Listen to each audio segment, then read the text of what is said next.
السلام علیکم۔ اپنے اللہ کے قریب رہا کرو، اس سے جب دور ہونے لگو دعا مانگا کرو، یا اللہ کبھی خود سے دور مت کرنا۔ اللہ سے محبت اس لیے نہیں کی جاتی کہ ہمیں اس کی ضرورت ہے، ضرورت نہیں، حصہ ہے۔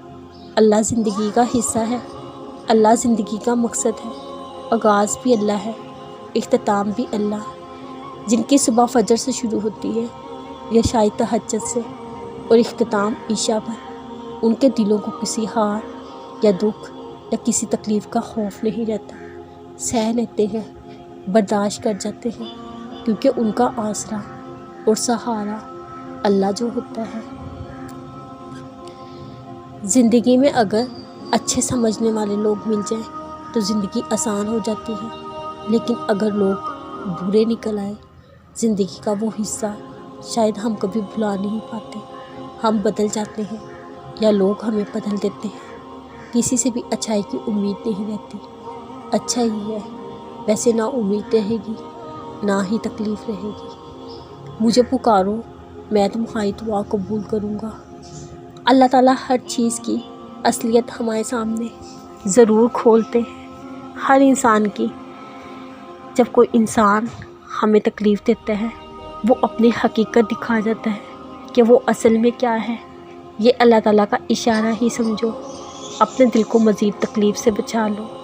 اس انسان سے خود کو دور کر کے دعا کیا کرو، اللہ تعالیٰ ہر اس چیز کو تم سے دور کر دے جو آگے جا کر تمہارے دل کو توڑ نہ دے۔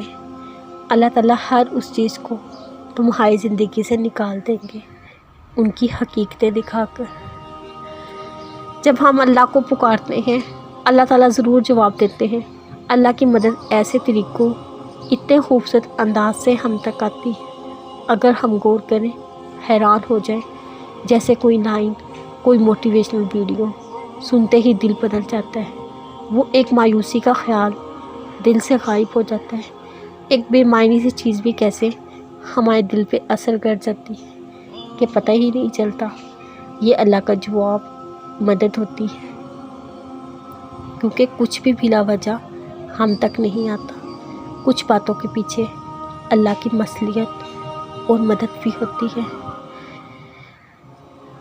مجھے لگتا ہے تکلیف یہ نہیں ہوتی جب ہم رو رہے ہوتے، جب ہم اپنے آپ کو سمجھ نہیں پا رہے ہوتے، جب ہم خود کو ایکسپلین کرنے کے لیے لفظ نہیں ڈھونڈ پا رہے ہوتے، جب اگلا انسان ہمیں غلط کہہ کر چلا جاتا ہے، ہم اسے روک نہیں پاتے۔